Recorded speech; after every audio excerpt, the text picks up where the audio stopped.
आप सभी का स्वागत है आपके अपने चैनल लक्ष्य तक पर रीड की स्पेशल क्लासेज रोजाना सुबह 10 बजे आप हमारे चैनल पर देख रहे हैं। आज का हमारा टॉपिक होगा बाल विकास। इंपॉर्टेंट क्लास होगी बाल विकास की। बाल विकास के अंतर्गत होगी शिक्षण विधियां, जहां दोस्तों जिसे आप इंग्लिश में कहते हैं टीचिंग मेथड्स। ठीक है, एक ही क्लास में संपूर्ण शिक्षण विधियों को समाहित करके आपके सामने प्रैक्टिस सेट प्रस्तुत कर रहे हैं। निवेदन बस इतना करेंगे कि पूरी क्लास को जरूर देखिए। अगर आप रीट में फ्री क्लासेज के जरिए तैयारी करना चाह रहे हैं और अच्छा स्कोर करना चाह रहे हैं तो जुड़िए आज ही हमारे चैनल लक्ष्य तक के साथ। तो चलिए हाथ जोड़ के निवेदन करेंगे, पूरी क्लास को जरूर देखिएगा। चलिए क्लास को स्टार्ट करते हैं और शिक्षण विधियों का पहला प्रश्न देखते हैं। चलिए की क्लास का पहला प्रश्न है हमारा, देखिए शिक्षण विधियां क्या है। आपसे पूछा जा सकता है कि शिक्षण विधियां क्या है इसके बारे में। तो चलिए इसके बारे में हम आपको बताते हैं पूरी डिटेल से। पहला ऑप्शन है शिक्षक द्वारा शिक्षार्थी को ज्ञान देने की विधि। बी ऑप्शन होगा हमारा शिक्षक द्वारा विद्यार्थियों को का निरीक्षण करना। और सी ऑप्शन होगा शिक्षक द्वारा विद्यार्थियों को सहायता प्रदान करना। तो चलिए कमेंट कर दीजिए और उत्तर बताइए क्या होगा। शिक्षण विधि आपको पता होगा कि शिक्षक द्वारा शिक्षार्थियों को ज्ञान में जो वृद्धि करते हैं, ज्ञान विधि देते हैं, इसी को हम कहते हैं शिक्षण विधि। तो हमारा ऑप्शन जो होगा पहला ही ऑप्शन सही हो जाएगा। यहाँ पर बात की गई शिक्षक द्वारा शिक्षार्थी को ज्ञान देने की विधि को शिक्षण विधि कहा जाता है। ठीक है, आज की यह क्लास इंपॉर्टेंट है। थोड़ा समय भले लगे, 20 से 25 मिनट की क्लास होने वाली है यह, लेकिन पूरी क्लास को जरूर देखिएगा। आज की इस क्लास में लगभग 4 से 5 प्रश्न आपके पेपर में आ जाएंगे। ठीक है, सीडीपी हो, हिंदी हो, बाकी मैथ में हो, सभी पेडागोजी के जो प्रश्न बनेंगे ज़्यादातर यहाँ से बन जाएंगे कुछ प्रश्न, और फैक्ट वाले भी प्रश्न जो मेथड से बनेंगे वो भी बनेंगे यहाँ पर। तो पूरी क्लास को जरूर देखिएगा। अब हम आपको रेगुलर इंपॉर्टेंट टॉपिकों के जरिए प्रैक्टिस सेट कराएंगे, तो पूरी क्लास जरूर देखिए। और जो लोग हमसे जुड़े हैं उनसे हाथ जोड़ के निवेदन करेंगे कि वो लोग क्लास जरूर देखते रहे, नहीं तो जुड़ने का कोई मतलब नहीं है हमारे साथ। ठीक है, चलिए आगे बढ़ते हैं और अगले प्रश्न पर चलते हैं। अगले प्रश्न में कहा जा रहा है प्रायः युक्तियों को मान लिया जाता है। क्या मान लिया जाता है आपसे यही पूछा जा रहा है। ए ऑप्शन परीक्षण विधि, बी ऑप्शन आगमन विधि, सी ऑप्शन निगमन विधि और डी ऑप्शन शिक्षण विधि। अगर यह सभी विधि आगमन, निगमन और उपचारात्मक ये सभी विधि को आप नहीं जानते तो आप कमेंट जरूर करिएगा। हम आपको एक क्लास उसके स्पेशली प्रोवाइड कर देंगे, बता देंगे उससे बनने वाले प्रश्नों को। ठीक है, स्पेशली। तो चलिए इस प्रश्न का उत्तर दीजिए। प्रायः युक्तियों को क्या मान लिया जाता है, तो शिक्षण विधि मान लिया जाता है। हमारा डी ऑप्शन सही हो जाएगा। ठीक है, चलिए आगे बढ़ते हैं। जिस भी टॉपिक में आपको दिक्कत लग रही हो उसके बारे में आप कमेंट जरूर करिएगा। हम आपको उससे संबंधित प्रैक्टिस सेट हो या क्लासेज हो प्रोवाइड जरूर करेंगे। ठीक है, तो पूरी क्लास को देखते रहिए, हमारे साथ जुड़िए। रोजाना सुबह 10 बजे में लाइव क्लासेज के जरिए आप लोग जुड़िए हमारे साथ। ठीक, कमेंट उसमें भी करिए आप लोग। आगे बढ़ते हैं और अगले प्रश्न पर चलते हैं। अगला प्रश्न होगा हमारा पाठ विषय को प्रस्तुत करने के लिए कितने प्रकारों का उपयोग होता है। कहा जा रहा है पाठ विषय को प्रस्तुत करने के लिए कितने प्रकारों का उपयोग होता है। ए ऑप्शन में होगा 2, बी ऑप्शन में होगा 4, सी ऑप्शन में होगा 6 और डी ऑप्शन में होगा 7। कितने प्रकार का उपयोग होगा तो कमेंट करके जरूर बताइए। चले, तो उत्तर हो जाएगा हमारा 2 प्रकार के उपयोगों का किया जाता है। तो कौन कौन से वो 2 प्रकार होंगे आप कमेंट जरूर करिए, एक बार बताइए तो कौन कौन से 2 प्रकार होते हैं। चलिए चलिए कमेंट करिए, देखते हैं कितने लोग कमेंट करके सही बताते हैं। कितने जो 2 होते हैं कौन कौन से होते हैं। देखिए आगमन विधि के बारे में यह प्रश्न बना गया है। कितना इंपॉर्टेंट प्रश्न होगा आपको पता होगा। आगमन विधि क्या है, आपसे कहा जा रहा है आगमन विधि क्या है। ए ऑप्शन, देखिए ए ऑप्शन में कहा गया छात्र को तथ्यों तथा घटनाओं का निरीक्षण करना। बी ऑप्शन में कहा गया विशिष्ट उदाहरण द्वारा सिद्ध करना। और सी ऑप्शन में कहा गया वाक्य सिखाकर सिद्धांत निर्माण करना। और डी ऑप्शन में कहा गया है संश्लेषणात्मक परीक्षण करना। तो चलिए बताइएगा कौन सा उत्तर इसमें सही होने वाला है। एक सिद्धांत हमारा साफ, हर क्लास में हम आपको बताते हैं कि कम समय में अधिक प्रैक्टिस सेट करनी हो, अधिक प्रश्नों की प्रैक्टिस सेट करनी हो तो जरूर जुड़िए हमारे साथ। क्योंकि हमारा सिद्धांत ये नहीं है कि 1 घंटे का क्लास कराया जाए। हमारा सिद्धांत है कि 20 से 25 मिनट में इतना मैटर प्रोवाइड किया जाए आपको जितना कि 2 घंटे में आप पढ़ते हैं। ठीक है, चलिए बताइए इस प्रश्न का उत्तर।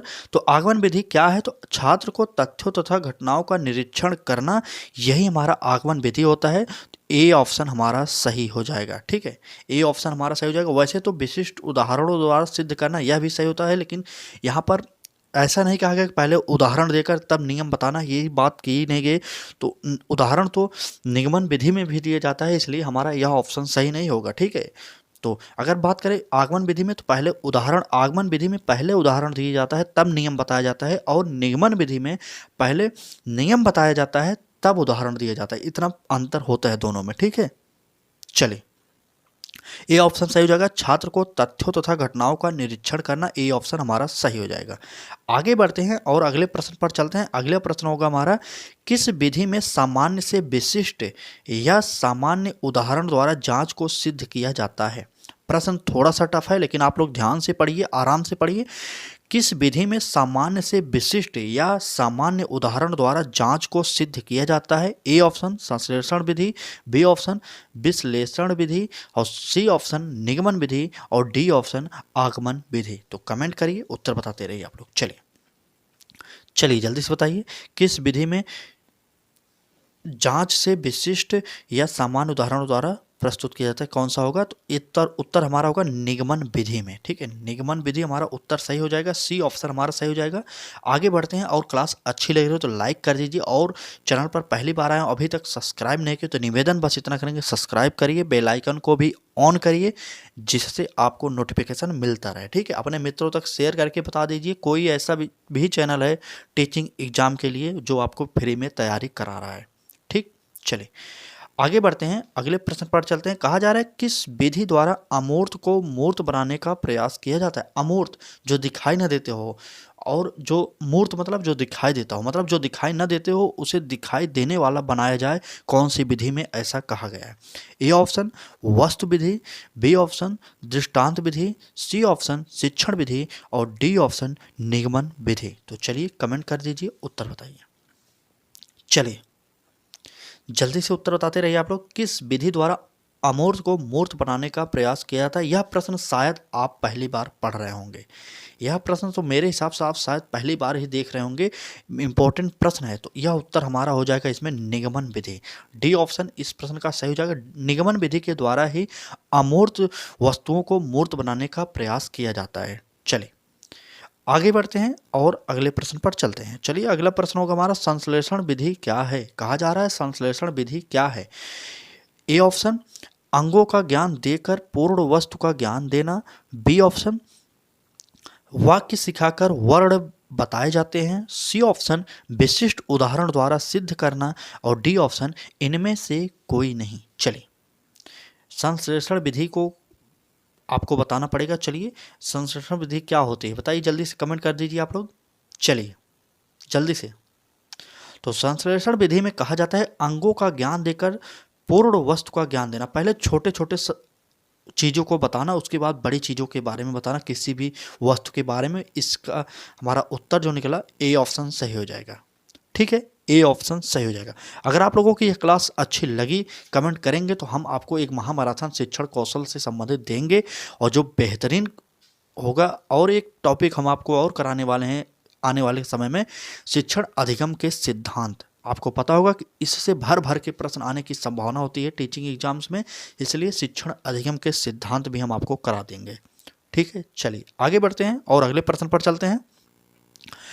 अगला प्रश्न है, अगर आप अभी तक इस क्लास पर बने, इसका मतलब आपको क्लास अच्छी लग रही है। तो पूरी क्लास को जरूर देखिए। इसी प्रकार की क्लासेज हमारी सभी होती हैं आपके लिए। चलिए आगे बढ़ते हैं, अगले प्रश्न पर चलते हैं। अगला प्रश्न होगा हमारा, हिंदी पढ़ाने में पहले वर्णमाला सिखाई जाती है, यह किस विधि का उदाहरण है। देखिए हमने आपसे पहले ही भी कहा था, सीडीपी के जो मेथड्स होते हैं वो सभी जगह काम करते हैं। टीचिंग मेथड जो सीडीपी में आते हैं वो सभी जगह काम करते हैं। तो पूरी क्लास को देखिए, हम आपको धीरे धीरे बताएंगे कैसे। ठीक, चले प्रश्न में कहा गया था हिंदी पढ़ाने में पहले वर्णमाला सिखाई जाती है, यह किस विधि का उदाहरण है। ए ऑप्शन निगमन विधि, बी ऑप्शन आगमन विधि, सी ऑप्शन संश्लेषण विधि जो होती है, और डी ऑप्शन इनमें से कोई नहीं। चले बताइए, हिंदी पढ़ाने में पहले वर्णमाला सिखाई जाती है, यह किस विधि का उदाहरण है। तो यह हो जाएगा संश्लेषण विधि का। अगर आपको वर्णमाला ही नहीं सीखे रहेंगे तो आप हिंदी पढ़ेंगे कैसे। संश्लेषण विधि में मैंने अभी ऊपर ही बताया कि पहले छोटी छोटी चीज़ों को बताकर तब उसके बारे में विस्तार से बताते हैं। तो अगर आपको हिंदी पढ़ाना सिखाना है किसी को, तो पहले उसको वर्णमाला सिखाना पड़ेगा। ठीक है, वर्णमाला जब वह सीख जाएगा तब तो वह हिंदी पढ़ पाएगा। ठीक। चलिए, सी ऑप्शन हमारा सही हो जाएगा, संश्लेषणात्मक विधि हो जाएगा। आगे बढ़ते हैं और अगले प्रश्न पर चलते हैं। चलिए, यह प्रश्न में कहा गया है कि संश्लेषण विधि क्या है। आपसे ऐसे प्रश्न पूछे जा सकते हैं, ठीक है। ऐसे प्रश्नों को आप नज़रअंदाज नहीं कर सकते, क्योंकि आपको शिक्षण विधि क्या है यह नहीं पता होगा, आगमन विधि क्या है यह नहीं पता होगा, निगमन विधि क्या है और विश्लेषण विधि क्या है, संश्लेषण विधि क्या है, ये सब नहीं पता रहेंगे तो अगर आपसे एग्जामिनर पूछ ही लेगा तो आप क्या उत्तर देंगे, ठीक है। और एक प्रश्न और याद करिए, वर्तमान जो शिक्षण सिद्धांत है किस पर आधारित है, तो वह करके सीखने पर आधारित है, ठीक है। चलिए, अब बात करते हैं इस प्रश्न की, विश्लेषण विधि क्या है। तो ए ऑप्शन में कहा गया है कि पहले वाक्य से खाकर, मतलब गलत है यहाँ पर, खाकर क्या होता है, गलत हो जाएगा, सिखाकर होगा, माफी चाहते हैं यहाँ पर, वाक्य सिखाकर तब शब्द और अंत में वर्ण सिखाना, ठीक है। बी ऑप्शन में कहा गया है कि वाक्य का परीक्षण करना। सी ऑप्शन में कहा गया वर्णमाला को सिखाना और डी ऑप्शन में कहा गया इनमें से कोई नहीं। चलिए, विश्लेषण विधि में कहा जाता है कि पहले वाक्य सिखाकर तब शब्द और अंत में वर्ण सिखाना। विश्लेषण विधि का यही सिद्धांत होता है। यहाँ पर सिखाकर नोट कर लीजिए, सिखाकर, ठीक है, ठीक। चलिए, आप लिख लीजिएगा सिखाकर। चलिए, पहले वाक्य सिखाकर तब शब्द और अंत में वर्ण सिखाना, यही विश्लेषण विधि की विशेषता होती है। आगे बढ़ते हैं और अगले प्रश्न पर चलते हैं। चलिए, अगला प्रश्न होगा हमारा, देखिए प्रश्न में कहा जा रहा है किस विधि में पूर्णता से अंगों की ओर चलते हैं। यह प्रश्न देखे होंगे आप, शायद पहले कभी नहीं देखे होंगे। इस प्रकार के हम प्रश्नों को आपको रूबरू कराने वाले हैं, आपसे परिचित कराने वाले हैं कि आप नए नए प्रश्नों को पढ़िए, क्योंकि नए नए प्रश्न परीक्षा में आ रहे हैं इस समय, ठीक है। चलिए, कहा जा रहा है किस विधि में पूर्णता से अंगों की ओर चलते हैं। ए ऑप्शन दृष्टांत विधि, बी ऑप्शन शिक्षण विधि और सी ऑप्शन विश्लेषणात्मक विधि हो जाएगा और डी ऑप्शन इनमें से कोई नहीं। तो कमेंट करिए कौन सा उत्तर सही होने वाला है, किस विधि में पूर्णता से अंगों की ओर चलते हैं। तो उत्तर हो जाएगा हमारा विश्लेषण विधि, ठीक है। विश्लेषण विधि में पहले पूर्णता को बताते हैं, उसके बाद अंगों की ओर चलते हैं। मतलब किसी बड़े चीज़ों के बारे में अगर आपको बताना होगा उसके बारे में पहले विस्तार से बता देंगे इस विधि में, उसके बाद छोटे छोटे पॉइंटों को आपके सामने प्रस्तुत किया जाता है इस विधि में, ठीक है। चलिए, आगे बढ़ते हैं और अगले प्रश्न पर चलते हैं। अगर क्लास अच्छी लग रही हो तो लाइक जरूर करिएगा, क्योंकि लाइक ही एक ऐसा चीज़ है, लाइक शेयर सब्सक्राइब करते रहेंगे तो हमारा मोटिवेशन, थोड़ा हमें भी मोटिवेशन की ज़रूरत होती है। बाकी इससे हमें, इस क्लास से हमें कुछ लाभ नहीं होने वाला। आपको पता होगा कि यह कितना इंपॉर्टेंट क्लास आपको लिए करा रहे हैं हम, तो आप लाइक शेयर सब्सक्राइब जरूर करते रहिए, ठीक है। चलिए, आगे बढ़ते हैं, अगले प्रश्न पर चलते हैं। कहा जा रहा है मूर्त से अमूर्त की ओर क्या है। आपको पता होना चाहिए क्या है। ए ऑप्शन मूर्त वस्तुएं हैं, बी ऑप्शन शिक्षण का सूत्र है और सी ऑप्शन है वस्तु विधि है और डी ऑप्शन है अमूर्त वस्तुएं हैं। तो मूर्त से अमूर्त की ओर क्या है, तो एक शिक्षण विधि का सूत्र है, आपको पता होगा शिक्षण विधि का सूत्र हमारा बी ऑप्शन सही हो जाएगा। इस प्रकार के भी प्रश्न एग्जामिनर आपके सामने बना सकता है। यह मत सोचिएगा कि इस प्रकार के प्रश्न आपके सामने नहीं आएंगे, क्योंकि एग्जामिनर चाहता है आप भ्रमित हो जाइए। एग्जाम में जब बैठेंगे आप, तो एग्जाम का थोड़ा माहौल ही ऐसा होता है कि आप प्रेशर में रहते हैं, आप सिंपल प्रश्नों को भी गलत कर देते हैं। लेकिन हमारे साथ जुड़कर आप ऐसा नहीं करेंगे, आपको हम सभी प्रकार के प्रश्नों को बता देंगे, चाहे वो सरल हो चाहे वो कठिन हो, सब प्रकार के प्रश्न आपको रेगुलर प्रैक्टिस सेट के माध्यम से हल कराया जाएगा, ठीक है। चलिए, आगे बढ़ते हैं और अगले प्रश्न पर चलते हैं। कहा जा रहा है ज्ञान प्रदान करने का सबसे सरल साधन क्या है। चलिए, सरल साधन के बारे में बात की गई है। क्या होगा सरल साधन। ए ऑप्शन अमूर्त वस्तुएं, बी ऑप्शन मूर्त वस्तुएं, सी ऑप्शन निगमन विधि और डी ऑप्शन इनमें से कोई नहीं। आपको पता होगा कि ज्ञान प्रदान करने में सबसे सरल साधन जो होगा वह होगा मूर्त वस्तुएं। जब बालक के सामने आप कोई चीज़ रखेंगे, कोई वस्तु रखेंगे, उसके बारे में तब बताएंगे तो बालक आसानी से सीख जाएगा। इसलिए कहा जाता है ज्ञान प्रदान करने का सबसे सरल साधन जो होता है वह होता है मूर्त वस्तुएं, ठीक है। चलिए, मूर्त वस्तुएं हमारा बी ऑप्शन सही हो जाएगा। आगे बढ़ते हैं। चलिए, आगे बढ़ते हैं और अगले प्रश्न पर चलते हैं। कई लोग कमेंट करते हैं सर आप क्लासेस क्यों बड़ी नहीं कराते? तो हमारा एक ही सिद्धांत होता है कि हम आपको इतने समय में क्लासेस प्रोवाइड करें ताकि आप आराम से देख लें एक बार में। ऐसा नहीं होना चाहिए कि 2 घंटे की क्लासेस हम आपको प्रोवाइड कर दें और आप किस्त वाइज देखते रहें, 3 से 4 दिन में वो उसको देखते रहें, तो उसका कोई लाभ नहीं होगा। आप उसको देखते समय बोरिंग महसूस करेंगे। जब आपको ओपन हो जाएगी तो आपको सीखने की जो क्षमता होती है वो लॉस हो जाती है, तो आप सीखते नहीं हैं।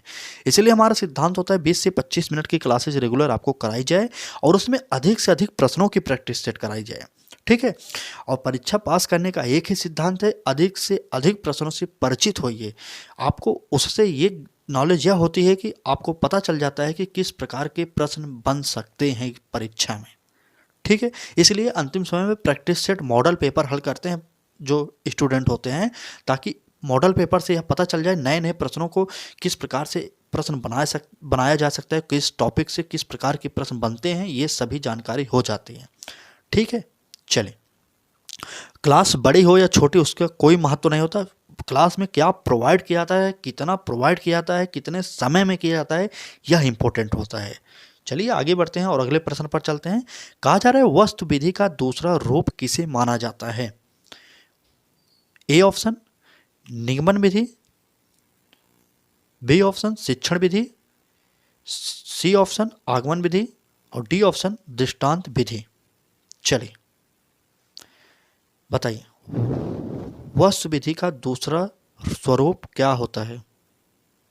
चलिए बताइए। वस्तु विधि का दूसरा स्वरूप होता है, वह होता है दृष्टांत विधि, ठीक है। वस्तु विधि का दूसरा स्वरूप दृष्टांत विधि कहा जाता है। इंपॉर्टेंट है, ये सब प्रश्न आप शायद पहले नहीं देखे होंगे। आगे बढ़ते हैं, अगले प्रश्न पर चलते हैं। चलिए अगला प्रश्न होगा हमारा, दृष्टांत विधि में किस प्रकार से ज्ञान प्रदान किया जाता है? ठीक है, दृष्टांत विधि में किस प्रकार से ज्ञान प्रदान किया जाता है? देखकर, सुनकर, देखकर और सुनकर और इनमें से कोई नहीं, ठीक है। ए ऑप्शन में था देखकर, बी ऑप्शन में था सुनकर और सी ऑप्शन में वो देखकर और सुनकर और डी ऑप्शन में इनमें से कोई नहीं। तो कमेंट कर दीजिए। चलिए जल्दी से बताइए। कहा जा रहा है दृष्टांत विधि, दृष्टांत साफ दिख रहा है कि आपको देखकर बात कर रहा है, तो ए ऑप्शन हमारा सही हो जाएगा। आगे बढ़ते हैं और अगले प्रश्न पर चलते हैं। चलिए अगला प्रश्न होगा हमारा, एक ही निवेदन करेंगे, अगर क्लास अच्छी लगी हो तो लाइक जरूर करिए और चैनल पर पहली बार आए हो, अभी तक सब्सक्राइब नहीं किए हो, इतनी क्लास देख लिए तो आपको सब्सक्राइब भी करना चाहिए। आपको सब्सक्राइब करने से कोई पैसा चार्ज नहीं देना पड़ेगा, आपका एक पैसा नहीं लगेगा। तो लाइक शेयर सब्सक्राइब भर भर के करिए हमारे क्लासेज पर, ठीक है। चलिए आगे बढ़ते हैं, अगले प्रश्न पर चलते हैं। प्रश्न में कहा जा रहा है दृश्य तथा श्रव्य दृष्टांतों में स्पष्टीकरण के लिए किन किन वस्तुओं को शामिल किया जाता है? ए ऑप्शन चित्र, बी ऑप्शन मानचित्र, सी ऑप्शन चित्रपट और डी ऑप्शन यह सभी। चलिए बताइए दृश्य तथा श्रव्य दृष्टांतों में स्पष्टीकरण के लिए किन किन वस्तुओं को शामिल किया जाता है? तो उसमें हम चित्र को शामिल करेंगे, मानचित्र को शामिल करेंगे, चित्रपट को भी शामिल करेंगे। इसका मतलब हमारा डी ऑप्शन उपरोक्त सभी सही हो जाएगा, ठीक है। चलिए आगे बढ़ते हैं और आज की क्लास में अगला क्वेश्चन देखते हैं। यह हमारा शायद आखिरी क्वेश्चन होगा। जी हाँ दोस्तों, आज की क्लास का यह हमारा अंतिम प्रश्न है। तो चलिए अंतिम प्रश्न भी देख लेते हैं। प्रश्न में कहा जा रहा है जब बालक कुछ कुछ अनुमान की स्थिति में होता है तथा वस्तु व ज्ञान भी समझने लगता है, तब किस विधि का सहारा लिया जाता है? ठीक है, ए ऑप्शन व्याख्यान विधि, बी ऑप्शन कथन विधि और सी ऑप्शन दृष्टांत विधि और डी ऑप्शन शिक्षण विधि। चलिए बता दीजिए कौन सा उत्तर होगा। तो इस प्रश्न का उत्तर होगा कथन विधि, ठीक है, कथन विधि, बी ऑप्शन हमारा सही हो जाएगा, कथन विधि। आज की यह क्लास आपको कैसी लगी कमेंट करके जरूर बता दीजिए और चैनल पर पहली बार आए हो तो निवेदन बस इतना, सब्सक्राइब करिए और हमारे साथ रीट 2025 की फ्री क्लासेस के लिए जुड़िए हमारे साथ, ठीक है। बाकी अपने दोस्तों तक शेयर जरूर कर दीजिए इस क्लास को। और आज की क्लास कैसी लगी, किस टॉपिक पर आपको क्लासेस चाहिए, किस सब्जेक्ट की स्पेशली क्लास चाहिए, किस सब्जेक्ट की पहले मैराथन लाए, एक चीज़ और, किस सब्जेक्ट की पहले मैराथन लाए आप बताइए जरूर, ठीक है। मैराथन हम धीरे धीरे प्रोवाइड करना चाह रहे हैं आपको। चलिए बाकी क्लास अच्छी लगी तो लाइक शेयर सब्सक्राइब कर दीजिए। आज की क्लास में बस इतना ही, कल फिर मिलेंगे सुबह 10 बजे लाइव क्लासेस के साथ। तब तक के लिए धन्यवाद।